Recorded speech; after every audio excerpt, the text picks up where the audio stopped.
Et pour décrypter ces premiers résultats au sein du Congrès américain, nous sommes en direct avec Zakaria Aboudahab, professeur de relations internationales à l'université Mohamed V de Rabat. Bonjour Zakaria Aboudahab et merci d'être avec nous. Oui, bonjour, je vous entends. Bonjour et merci d'être avec nous.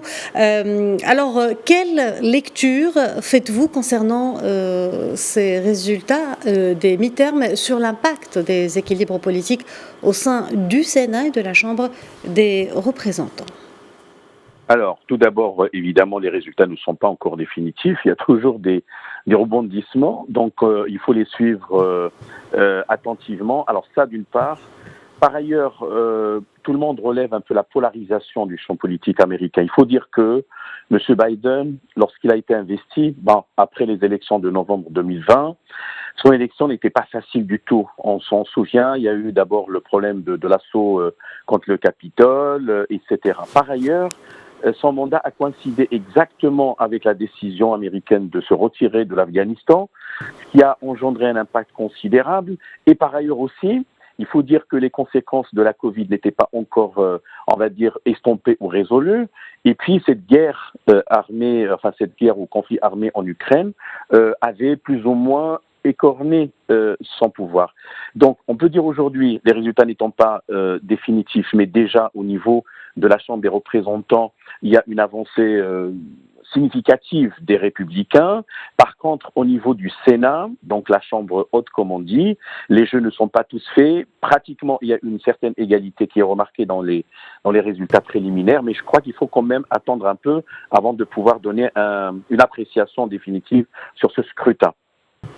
Très bien. Monsieur Aboudahab, parlons à présent des conséquences de ces résultats sur le plan externe, notamment dans le contexte géopolitique de guerre en Ukraine, de la politique étrangère américaine et notamment de ses relations, des relations avec Moscou.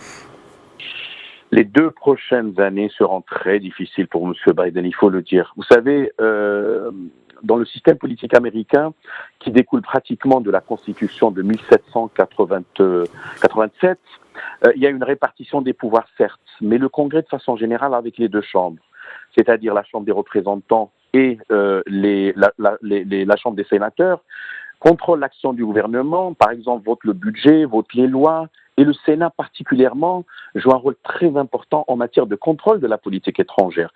Donc toujours les interpellations, etc. On dit que le président n'est pas responsable politiquement devant le Congrès, mais quand même, si le président n'a pas une majorité confortable au sein, de façon générale, du Congrès, ça veut dire qu'il y aura beaucoup de blocages, beaucoup d'interpellations, et on peut imaginer des scénarios un peu très particuliers durant les 2 prochaines années. Monsieur Aboudahab, un dernier mot sur les répercussions de ces résultats au Proche-Orient et en Afrique. Pardon ? Un dernier mot sur les répercussions de ces résultats au Proche-Orient et en Afrique. Bon, il y a des dynamiques de fond qui sont déjà à l'œuvre depuis plusieurs années. Bon, il y a des choses, si vous voulez, un peu des constantes politique constante des États-Unis par rapport au Proche-Orient, par rapport à des grands enjeux internationaux. C'est vrai, on dit que le style, c'est l'homme, mais ce qui est maintenant dans la tête de beaucoup d'observateurs, c'est un retour probable de M. Trump en 2024. Vous voyez?